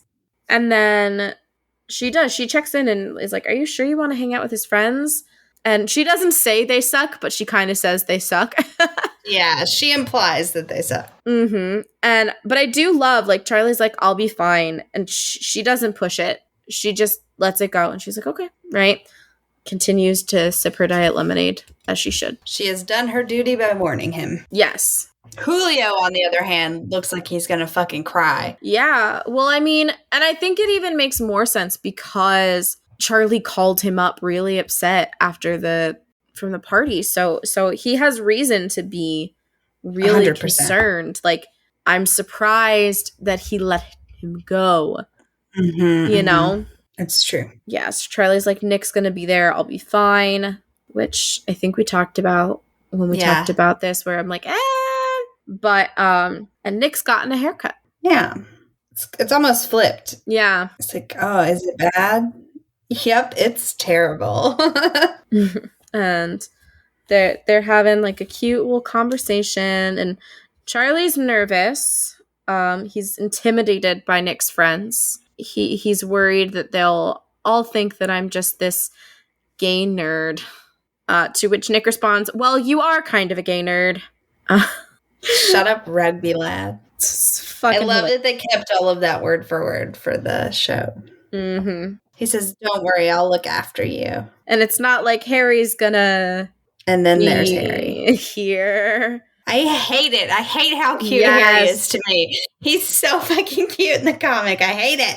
He kind of reminds me of Dennis the Menace. I'm not gonna lie. Yes! Same! That's spot on. I'm wondering if that was intentional. Maybe. But no Ben, thankfully. The comic does this mercy. And then when they wrote the show, they were like, what if? Awful. And Harry's like, he did bring him. And again, Harry. Yeah. What the fuck? You were not supposed to be here. So again, my question is, why are you here? Yeah, why are you here? Why were you not supposed to be here? And why are you now here? Yeah. But Charlie, he kind of like puts on a brave face and he's just like, I'm not going to let someone like him intimidate me. And Nick is smitten. Yes. So Nick goes ahead and introduces Charlie to everybody who already know him because it's the rugby team. Right. And we get this panel where Harry has this like smug grin and his eyebrows are the fucking McDonald's arches. That is... It's true. His eyebrows are like up here and super round. I don't know what's going on. Yes. But Sai, Christian, and Otis briefly share, like, they're all kind of concerned. Yeah, they look shook. And the other guys just kind of look like, like, indifferent. Yeah. And then Sai and Christian both, like, jump in and, like, are being super friendly, trying to make Charlie feel welcome, which we celebrate. But you can see Nick look over at Harry, who's like giggling, and Nick is pissed. Yeah. You were not invited, Harold. Yeah. I've just decided his full name is Harold. Yes. So then Nick finally, now that they've purchased the tickets and are about to go into the theater, realized that he should check and see if Charlie's good with horror movies. A little bit late, bud. A little bit late, but fortunately, Charlie loves horror, which, presumably Tao has made him watch a bunch of horror films. I'm trying to think of what horror films Tao would be into that he would make everybody watch. Probably, artsy ones. Yeah. Probably all of the Jordan Peele stuff. For sure. Like Get Out and Us and Nope, which... Yeah. Or... the A24 stuff, like Midsummer. Yeah. I was thinking Hereditary. A24. That kind of stuff, yeah. Like super meta stuff, too. Yes. Uh-huh. Maybe John Carpenter's The Thing. I feel like he would have a deep appreciation for John Carpenter's The Thing, which is, really psychological. Yeah, I feel like he would hate, goofy horror. Like his worst nightmare would be, bodies, bodies, bodies. Like, oh, my God. I hated that movie. I know. I'm trying to think of what I like. I'm there's definitely a Venn diagram between me and Tao and film. And it is, it's not quite a circle because I don't like the super artsy for art's sake kind of stuff. Yeah. But I like Wes Anderson, that's kind of the artsiest that I get. But so he's seen some weird shit. He's seen some pretty fucked shit. So he's ready. He's ready for this movie. Yeah. Nick, on the other hand, is a little scaredy baby.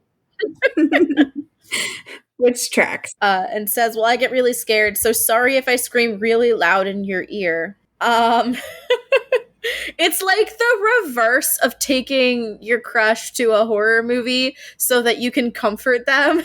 It's take your crush to a horror movie so they'll comfort you. Yeah. Exactly. Oh, I just thought of another one that Tao might like. Uh-huh. He might like Cabin in the Woods. He might not because it's Joss Whedon and he famously hates the Avengers. But I feel like that's meta enough that he might like that. I also feel like that if he is a Cabin in the Woods fan, then that would play into his hatred of the Avengers because it's how did the creator of this make that?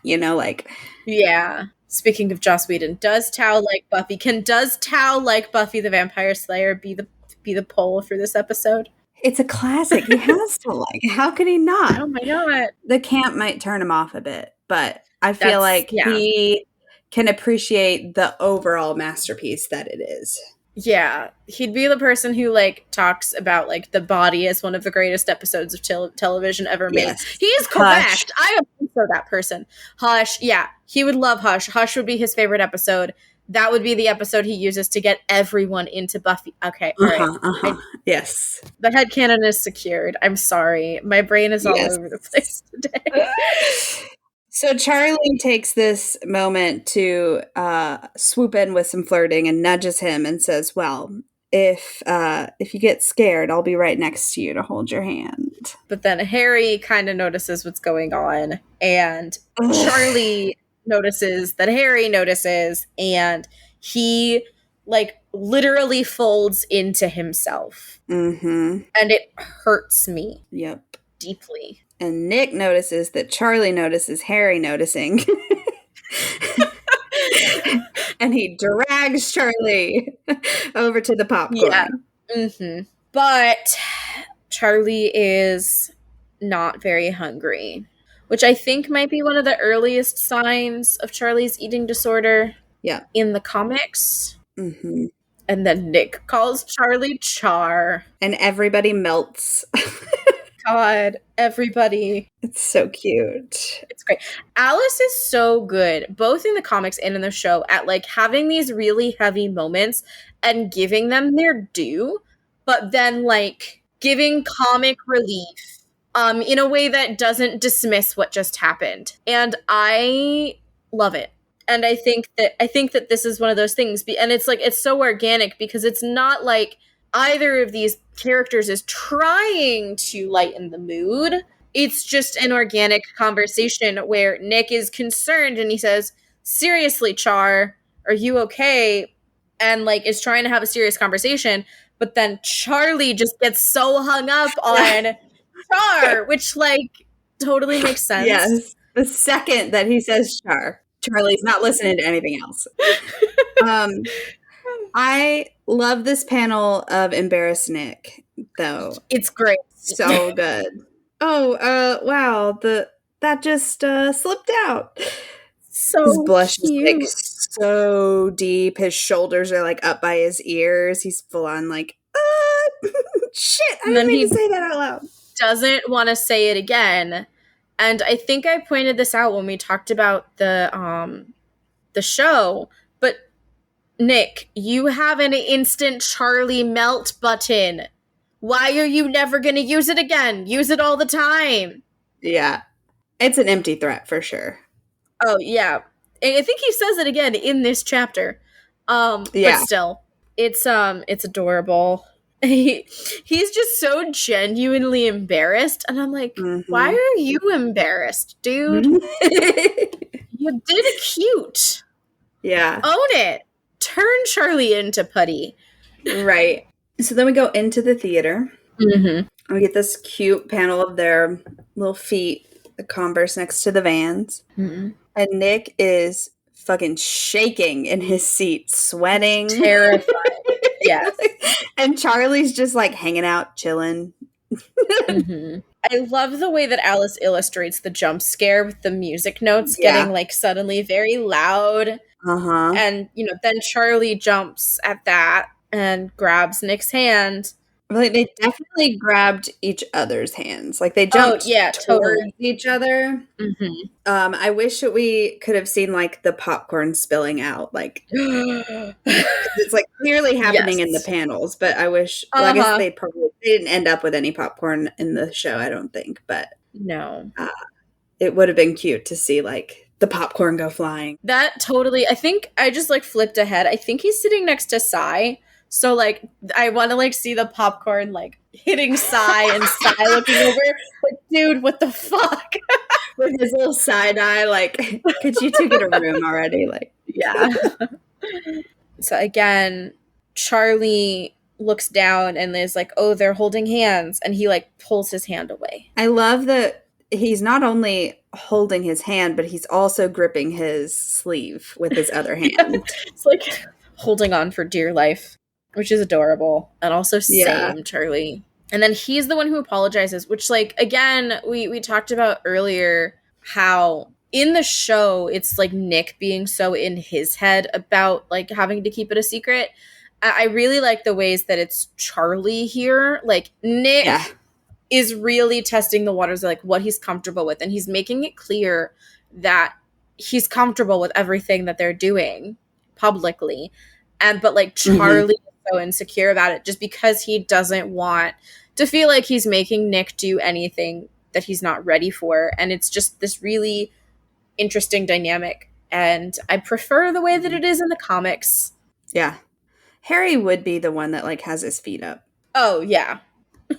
Like, that tracks. I also, but, like, in my defense, I sit, like, cross-legged in movie theater seats, so. And I was also that teen. Like, I liked to have my legs up. So I understand that, but like the way he's sitting though, he's like got him up. Like he's the kind of person that would like be pissed off that he had to put them down for you to go to the bathroom. Yeah. That's the body language I'm getting from him. Scoffs and pretentious rich teen. Ugh. And the reason that we see that is Nick kind of does like a quick glance down at everybody and reaches over and holds Charlie's hand. And then we get these two panels side by side of them like out of the side of their eye looking at each other with like these little hearts. And Charlie's is like heart question mark and Nick's is like heart exclamation mark. It's so cute. It's great. It's really, really, really well done. And then Charlie informs Nick that he's a dork, which is true. But it's like clearly a big step for Nick, and it's really sweet. Yeah. And I'm very proud of him. Yes. And then we get the most teenagers walking out of a horror movie conversation that I've ever heard in my fucking life. And I worked at a movie theater. So I witnessed a lot of teenagers walking out of horror movies. Charlie is, I feel like this is like one of the areas in which Charlie can like be the like tough guy of the relationship. And he's like trying to flex it, even though we all saw you jump and grab your boyfriend's hand. He's like, I did not jump at all the jump scares. And then we see Harry behind them is like taking this in, and we get a little exclamation mark above his head to be like, oh, I'm going to go start shit. Yeah. And he interrupts, and this is pretty similar to the show, to the point where I just hear Cormac's voice. Yeah. Except we do get another F-bomb from Nick. Yeah, but before that, and we talked about this, I think it's, what about Zayn Malik? Uh-huh. So instead of Harry Styles, like it is in the show, it's Zayn. Yeah. But yes, we get another instance of Nick saying fuck. So he actually says it before this panel, too. Oh, I missed it. He tells him to fuck off. Oh, fuck off, right, yeah. I missed that. He's full of F-bombs in this one. He is pissed. Yeah. Then Harry crosses the line. What about Nick? And I love, like, when the characters get, like, overly upset in any manner. It can be anxiety, sadness, anger in this case. The panels zoom in. Yeah, and, like, the darker background with the black dots all over it. Yeah. Is always an indication that they're, like, at a breaking point. But Charlie plays this off so well. Like, he's got a lot more confidence here. Like, he's more confident and less anxious, and just, like, not really my type. And he, like, shrugs it off. With, like, a smirk, too. Yeah, it's great. I love the shared ellipsis speech bubble between Nick and Harry. Both like, what? What the fuck? Nick is, like, surprised, and Harry just looks pissed at this information. Yeah. Like, he really thought that he was gonna, like, bust him. Mm-hmm. And I'm glad they didn't include the rest of this in the show, because it's a bit much for me. Yep, that was the same note. My note here is, ew, gross, no. So glad this isn't in the show. I do like Nick just, like, grabbing him and, like, tossing him to the side so easily. Yes. But I will let that go to not have this dialogue in the show. Yes, because it is literally nauseating. Yeah. So Nick follows him out, and we see that Charlie's dad has texted and said he's here. All of that confidence has drained. Gone. Like, that really drained from him. And now he's like, no, I need to, like, I got to get out of here. Mm-hmm. And Nick is very upset. Yes. And he's apologizing. He calls Harry an absolute twat, which we also haven't gotten in the show. And I feel like we should also let Nick Nelson say twat. He says the others were being really unfriendly to you, although I don't really know if that's necessarily the case. We've talked about this, but like Sai and Christian, at the very least, at the beginning before the movie, were like trying to be friendly and welcoming. Mm-hmm. But I do get the point where, you know, they don't say anything, they don't do anything when Harry starts to be a dick after the movie. And we also have, like, all the other boys we saw that were, like, indifferent, that, like, were not making any efforts to talk to Charlie or acknowledge that he was there and part of the group. So I feel like he's focusing more on, like, the group as a whole, whereas, like, Christian and Sai, Otis never came over either. Yeah. So Christian and Sai are the only two exceptions in that. So I feel like it makes sense he would just say the others. Yeah. As like a generalization of the group. Mm-hmm. And Charlie says, it's fine, I'm used to it. And Nick is not having any of that. Mm-mm. Then I cry. Because he says, hey, no, it's not fine. You're always covering for me because you're the kindest, most thoughtful and sweet and amazing person in the whole world. And I cry. I love that they, even though we didn't get this part of this scene, I love that they included that in the sports day stuff. Because, like, top notch Nick Nelson quote. Mm-hmm. He says, but I don't want you to have to do that anymore. which like short circuits Charlie's brain. Yeah. And then Julio rolls up and he like slams the horn. Which I get. He's like, Yeah. it's late. I want to go to bed. Get in the fucking car. Yep. Nick says he'll message Charlie later. His face, Ooh, Nick's face when he turns around to go back inside. That is an excellent panel. I'm flagging that. That's a potential favorite panel for me. It's very good. Very, very good. He's ready to fight. Yep. That's his resolve face. Nothing's going to stop him from going in there and putting Harry in his place. Mm-hmm. So he goes back and he confronts Harry in front of everybody. This is pretty similar to the show, too.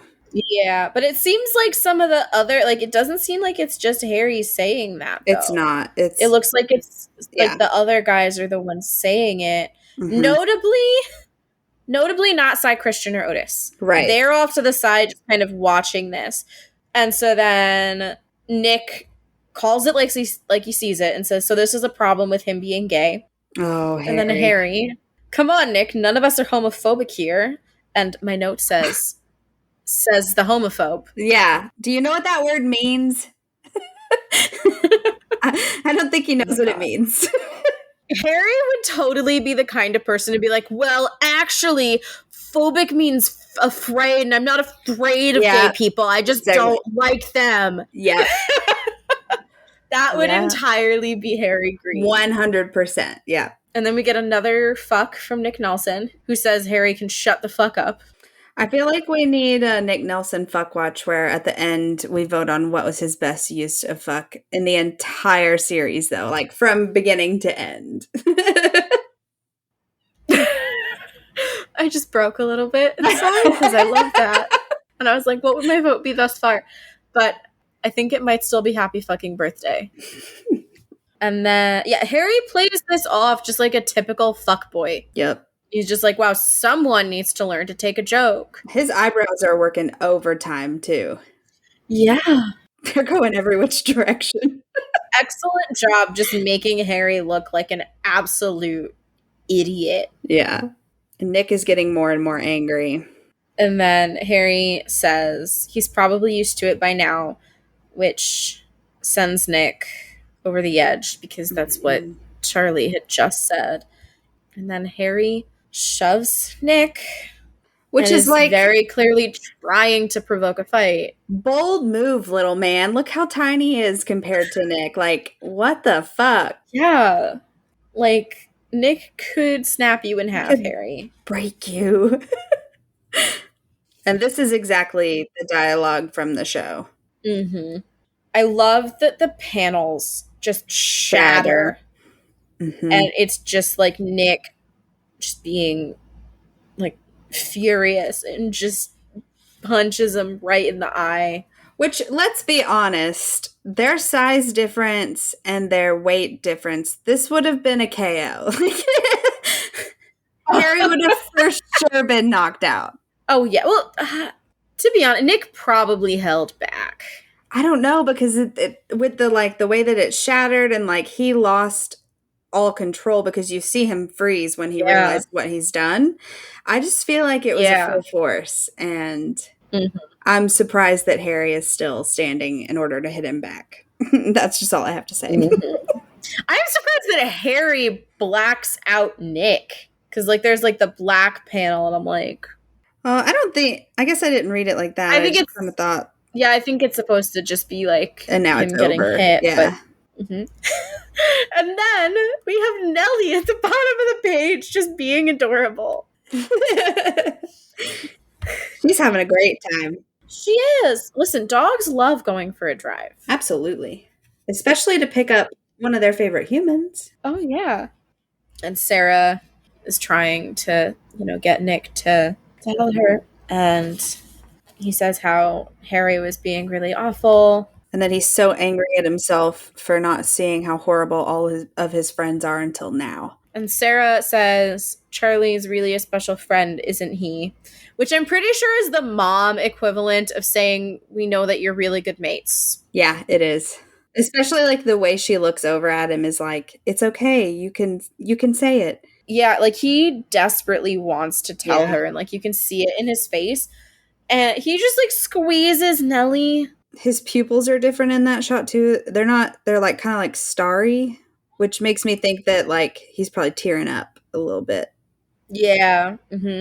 So he just looks away and he doesn't really say much. He just says that, he just agrees. He says, yeah, he is. I love Charlie's stuffed cat. It's great. It just looks like a good size. Like, that's a good cuddle cat. Yeah. It's 11:46 at night. Nick is texting him, and Charlie is awake. He's just laying there. But he sits up. Yeah, I was going to say, he's just laying there, but when he sees that Nick has texted him, the way he shoots up. I'm up. Yep. Then we get this text exchange where Nick is apologizing, saying that all of his friends are assholes. Charlie, of course, is like putting all of the blame on himself and saying, I shouldn't have agreed to come. Nick says, I don't want to be friends with those guys anymore. Like, I thought if I could show them how cool and lovely you are, they might stop being dicks, but it didn't work. And I have a lot of thoughts about this. I don't think that it's a good thing for Nick to be isolating himself from like people outside of his relationship. I understand why he's feeling the way that he is right now, and I understand why he's saying these things, but at the same time I'm like, Nick, no, you need to have something. You need to have some semblance of an identity outside of your relationship, because this is not healthy. Right. But then the conversation gets really, really cute, and I kind of forget that. Because then Charlie's like, cool and lovely. Says, well, you are. And he says, I don't expect you to dump your friends for me. And Nick says, oh, they're dumped. They're all dumped. Anyone who's mean to you is officially dumped forever. And I love that. I really love that. Yeah, it's very cute. And Charlie points out Cy and Christian are nice. Notably, Otis is left out. And he says, and Omar sometimes. He says, and Otis sometimes. No, mine says Omar. Mine says Otis. Oh. I have to assume that they mean Otis, though. Right? Okay, both of the books say Otis, but Tapas says Omar. So I wonder if his character name didn't get changed. Oh, maybe, yeah. No, there's like panels where they're like the three of them are labeled. Weird. Maybe it's just a typo that never got noticed. All right, we'll see when we get to Really Good Mates, which isn't until chapter 4, but when we get there, we'll have to see if Tapas labels Otis as Omar, because I know that in that conversation they're all labeled. Interesting. But this opens up Nick to being like, to be honest, I don't have many good friends. I don't really have any very close friends apart from you. And then Charlie says that his friends want to adopt Nick into the friendship group.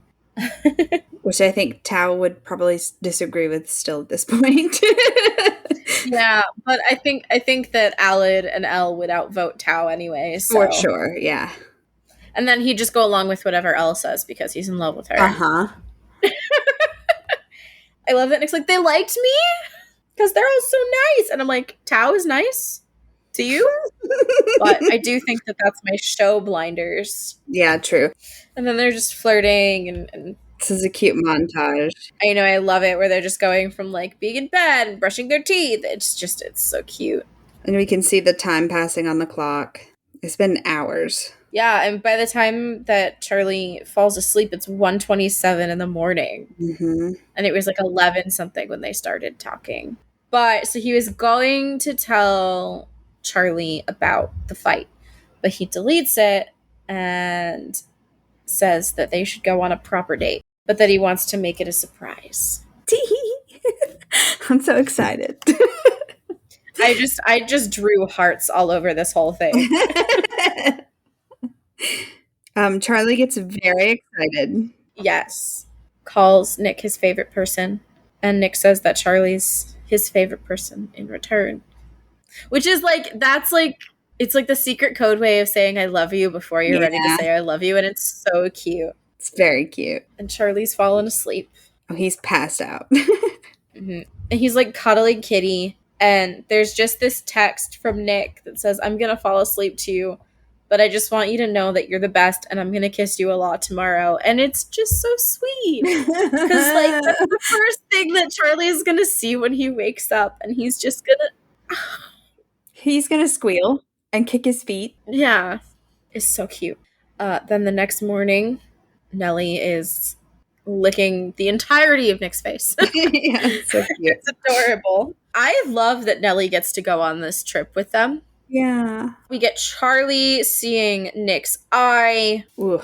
And, telling Charlie about the fight. And Nick is feeling a lot of guilt. Yeah, I prefer this to the show so much, though. We just don't get this dialogue from him in the show. Like, it's all over his face in the show, but they, like, combine this and the texting scene where he talks about having shit friends and stuff into that one little form scene. So it's a really watered down version of this. And I think, too, in the show, it fuels, like, Charlie's anxiety a lot more. Yes. Which kind of, like, feeds into, like, all of the reasons why he's, like, thinking of breaking up with Nick. Because of that and the stuff with Tao, and it's just a lot. Yeah. But I prefer this exchange. I think it's a healthier conversation. I mean, it's a conversation. They don't really have a conversation in the show. that too. And then we get this adorable exchange where Nick asks, how are we even dating? And Charlie says, because I'm so hot, I turned a straight boy. And Nick's like, that may be true, but too soon. It's so funny to me. I love it. And they're at the train, and Nick still won't tell Charlie where they're going. Yep. Notably, he does not blindfold. Well, he doesn't blindfold him, but he just, like, covers his eyes. Yeah. Notably, that's not the case, which is probably for the best. They're at the beach, and Nellie is the most excited of all three of them. Yeah, she's like, hell yeah, water! She just runs full speed into the water, and it's adorable. And they're playing in the water. Nick falls over. Charlie thinks this is the funniest thing ever. Which, like, it is the funniest thing ever. They get fish and chips that they're going to share. Then they're kissing. And then they go to the photo booth. This cafe that has a photo booth. And Nick references an arcade. And this is a story that we see in the mini comic Moments, which we're going to talk about all the mini comics separately. But it's like before they started dating. And I love that he's, like, blushing bringing this up because it was like, before they started dating, but he knew what he was doing going in that photo booth. And Charlie, he's like, T, do you remember that time? Then Charlie's talking about how Nick made Charlie sit on his lap, and they're kind of arguing about that. But then Charlie just sits himself down on Nick's lap, and the face that Nick makes. Yeah, he's like, ah. And then Charlie says, I wanted to kiss you so bad when that happened. And Nick says, me too. And I'm like, ah. And then they make out. And then they do make out. And yet somehow only one of the pictures that they took is of them kissing. Oh, but that was 15 minutes later. So they made out of it, and then they did the photos. And Charlie flattens his hair again! I love the flowers that go around them. Yes, they're so cute. But yeah. Sorry, I'm just really mad about Charlie flattening his hair. Need to write Alice a letter. Yeah. Yeah, no, they're so cute. And this is, like, beautiful. Just these, like, this panel of them, like, sitting on the beach. Just, like, looking out. And then they're listening to music.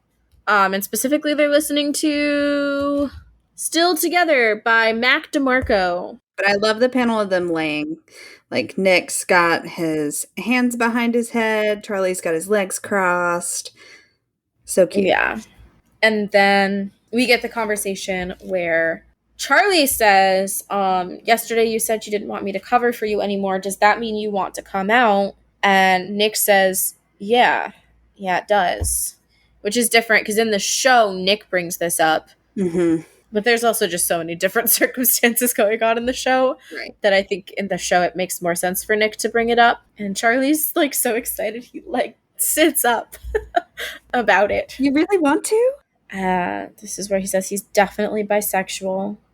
That panel is so cute. He's so like, you can tell that it like gives him butterflies to say it out loud. Yes. Mm-hmm. He doesn't want to creep around pretending they're just friends. Doesn't want to make some sort of public announcement, but wants to be able to tell the people he cares about, and wants Charlie to be able to as well.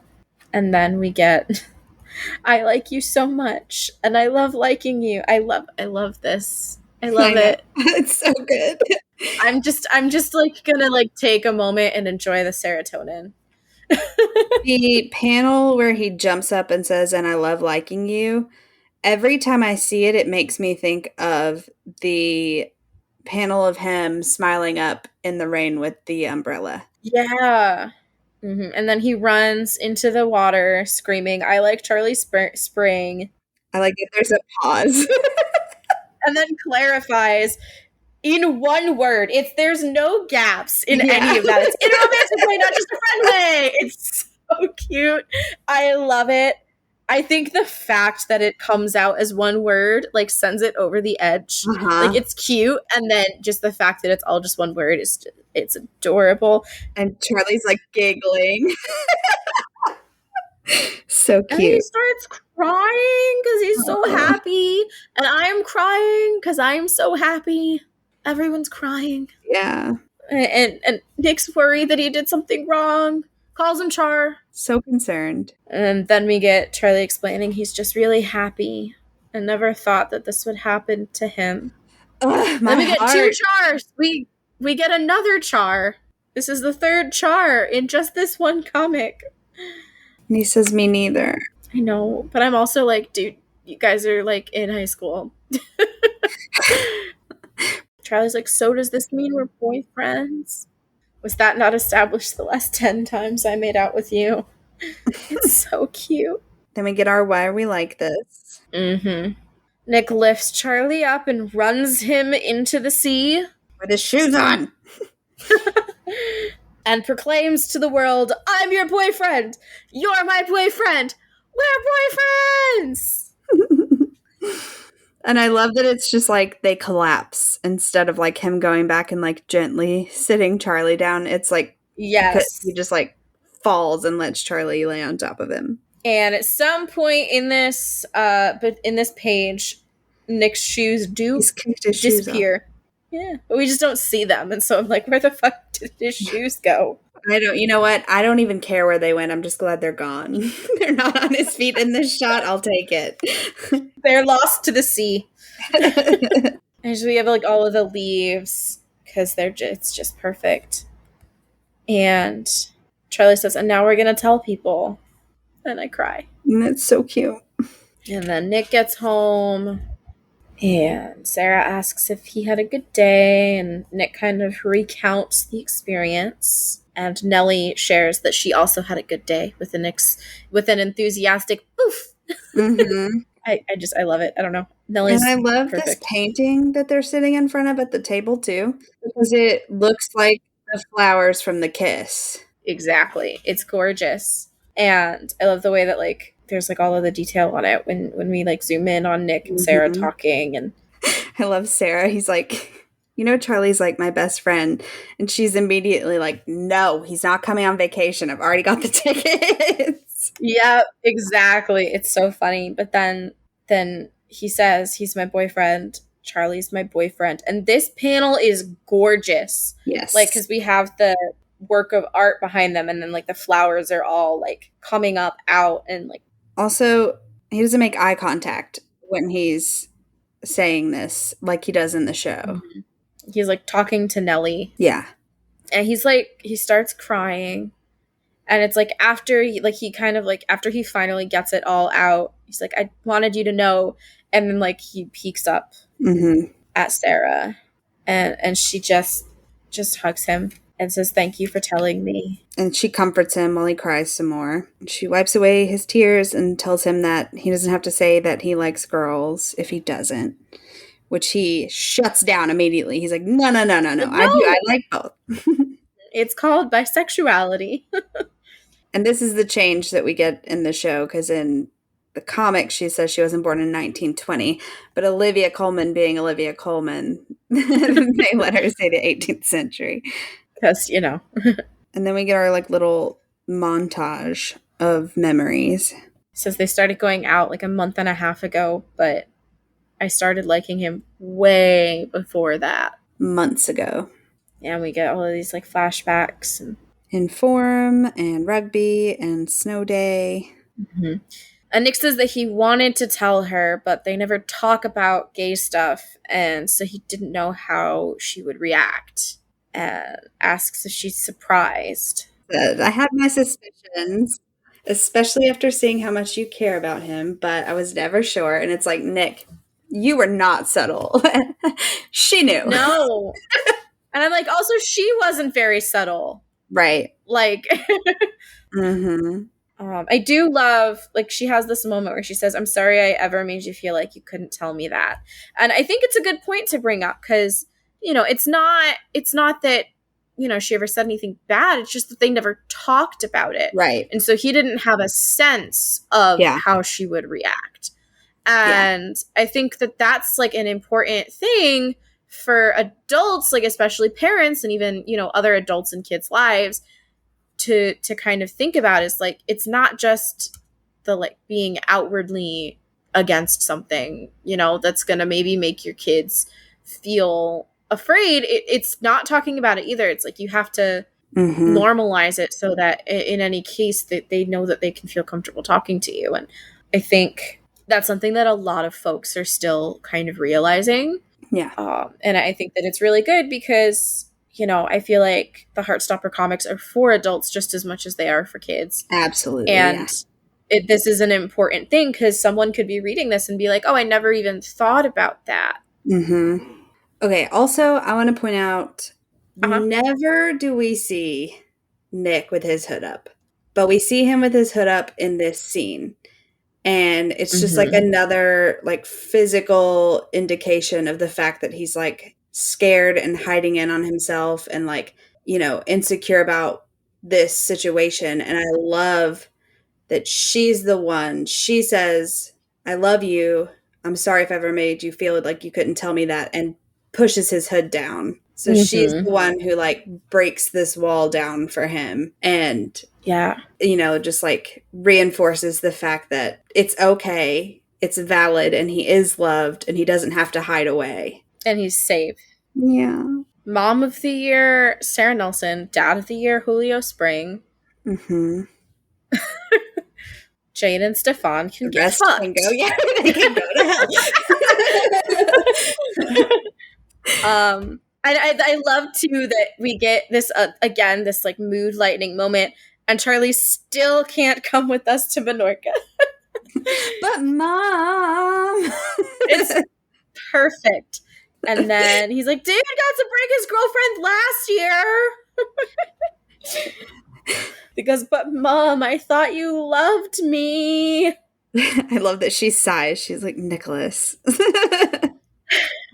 Not happening. And then that's the end of chapter 3. So after the like chapter officially ends, we get these little like bonus pages, and they're like a breakdown of Nick and Charlie's casual clothes versus their smart clothes.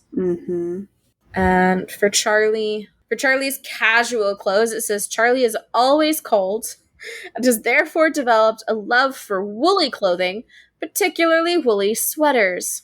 Charlie likes anything snuggly and oversized," which, same. The only thing that can beat a woolly sweater is one of Nick's hoodies. It also says that skinny jeans are a Charlie Spring wardrobe staple. They work for every occasion, right? I love that there are no holes in the casual skinny jeans, but holes in the smart skinny jeans. Yes. Nick's casual clothes. T-shirts make up most of Nick's wardrobe. He's far too many, but is too attached to them to get rid of any. And let me tell you, having just packed up a bunch of clothes, I feel attacked. I feel you. Yeah. And then it also says Nick likes comfortable and sporty clothes more than anything. He'd wear joggers every day if he could, which also me. I would prefer to not ever have to wear pants. Fair. I run hot. That's so. fair. That's fair, yeah. And then Nick's very much a fan of patterned socks, especially if they have dogs on them, which we've seen in a few instances in this chapter. Then there's smart clothes. I was looking at Charlie first. It says Nick's t-shirt collection is rivaled only by Charlie's plaid collection, which is also relatable for me. Black jeans seem smarter than blue jeans to Charlie, so they're usually part of his smart outfits, despite his mom telling him numerous times they are not smart enough. That was my entire teenagedom. That's very relatable to me. Nick doesn't enjoy dressing up smartly, but has a small collection of patterned shirts for when he needs to look a little less scruffy. And he finds skinny jeans uncomfy, so he usually wears chinos or loose jeans. I love that Nick finds skinny jeans uncomfortable, and so he wears like chinos or looser jeans, but then for his casual clothes, he wears the skinny jeans of sweatpants. Yeah. Yeah, it's true. But at least they're stretchy. That's true. I love that he cuffs his, of course, in true bisexual fashion. Have to. And then we have their journal entries from April 18th. Right, so we started with journal entries from April 17th, and now we have April 18th. I love Nick's has like a little heart next to it. Yeah. Next to the date. So Nick's says, he writes out the full date, Sunday, April 18th. I realized something last night. I really, really, really, really like Charlie. So today I went to his house and we kissed again, multiple times. I kind of meant to talk to him about last night first, but he just started saying sorry over and over again because he thought I rejected him. My own fault for running off like a nervous idiot. Add to that the fact that he looked extremely adorable in his pajamas and socks, and his hair was all fluffy because he'd just woken up, and his dimples, his eyes are so fucking blue. Yeah. Anyway, I love that there's still my panic in his journal entry. Yeah. Anyway, he kept looking at me like he really wanted to kiss me, so I just did it, and he kissed me back. He likes me back! And I should note that he kissed me back with 4 exclamation points, and he likes me back with 3 exclamation points. That seems important. I think I gave him a bit of a shock, TBH. Like, he didn't realize I liked him until that moment. Gonna have to kiss him many more times just to get my point across. And then he drew a little smiley face. It's so cute. Oh. Okay, so Charlie does not write out the full date. His just says 18/4. Mine says 4/18. It says so ... Please ignore everything from yesterday's entry, LOL. I don't even know where to start. I thought last night was the end of it. I kissed him and he literally ran away. But then this morning the doorbell rang and I answered it. In my PJs, for God's sake. With bed hair. Both have 4 exclamation marks. And it says, and Nick was there! We went up to my room and I started apologizing for last night, but then he kissed me like a proper serious kiss. God, I thought last night was out of my dreams, but this was like heaven on earth. Firstly, he looked like an angel. He was all damp from the rain and wearing those annoyingly hot skinny joggers, and he just looked all out of breath and tall and big, and then it's like scribbled out. So. And then it just says, God! And when he kissed me, ... scribble. I swear I couldn't breathe. Yeah, I think he might not be straight. Which is probably a valid assertion at this point. Yeah, I mean, kissing boys is a pretty not straight behavior for a boy. Oh, and then do you have this adorable little illustration at the end of Nick carrying Charlie. They're in their rugby uniform, so it's probably when he like got hurt earlier. And it says, "Nick, I can walk." Nick says, "This is faster." It's cute. All right. So, did you have a favorite quote or a favorite panel ready to go? There's a lot of quotes to choose from here, so I'm just going to make a snap decision and go with the full-on proper gay crisis line. I celebrate this. It's a good choice. I think I'm going to have to go with, and I think that this was my favorite line when we did the show as well, but I like Charlie Spring in a romantic way, not just a friend way. Yeah. You know, it's perfect. I do think that just like the thing for this iteration specifically, the one-wordedness of it all really just takes it to another level for me. Yes. And then it's even harder to pick a panel. Yes, I flagged a few. Same. That I thought were visually impressive. So I'm just going to tell you my first contender is the kiss in Charlie's bedroom. It's the panel. It's like the full page with the flowers and the hearts where Nick kisses Charlie to shut him up. I have the Nick turning back to go into the movie theater, his like angry face, ready to fight.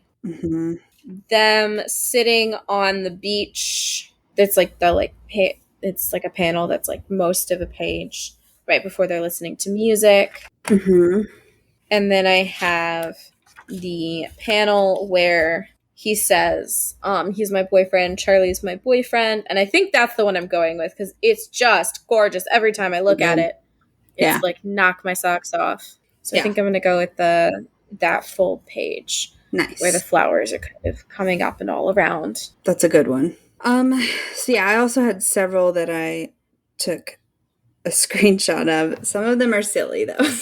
Like the Tao panel when he looks over and Nick and Charlie are like flirting at the bowling alley, and it's just like a close up of his face and he looks so mad. I don't know why, but I laugh every time I see that one. Just he's so intense and serious, and like nobody else. This is not. You're way too serious for this situation, my guy. The entire like page of the so sorry I ran away. I was just freaking out, and like honestly, I'm having a proper full-on gay crisis. And you see him like throw his arms up and like turn around and go over to the bed and sit down. That one, I like the way that the words like are kind of like all haphazard all over everywhere. Also, the panel where Charlie says, well, you could be bisexual or something, and that it's just Nick having like a full-on like bisexual, huh? Also, the panel when Charlie hugs him when he's having his breakdown, and then Charlie starts crying, and he's like, why are you crying? And then there's the panel of them just like both crying and hugging and laughing. Which is just like really sweet of them, like having their foreheads together, like crying and laughing at the same time. Very cute. The one of them at the movies where they're side-eyeing each other and it's like the heart question mark, heart exclamation mark.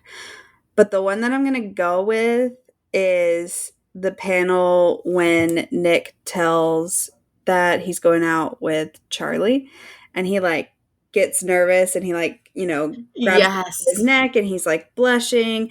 And then we got Tara below just like covering her mouth and like jumping with excitement. I think it's so cute. And I love Nick and Tara's relationship. Yeah. So that's what I'm going to go with. That's a good one. This chapter is like a 5 for me. There's a lot going on here. Oh, yeah. For sure. It would be a 5 for me too. There's from beginning to end, there's just like so many moments where I'm like, so just like screaming. Sure. Yeah. Oh my God. Yeah. But it covers a lot of like really big moments. It's basically the entire second half of the show. And now we're caught up. Yeah.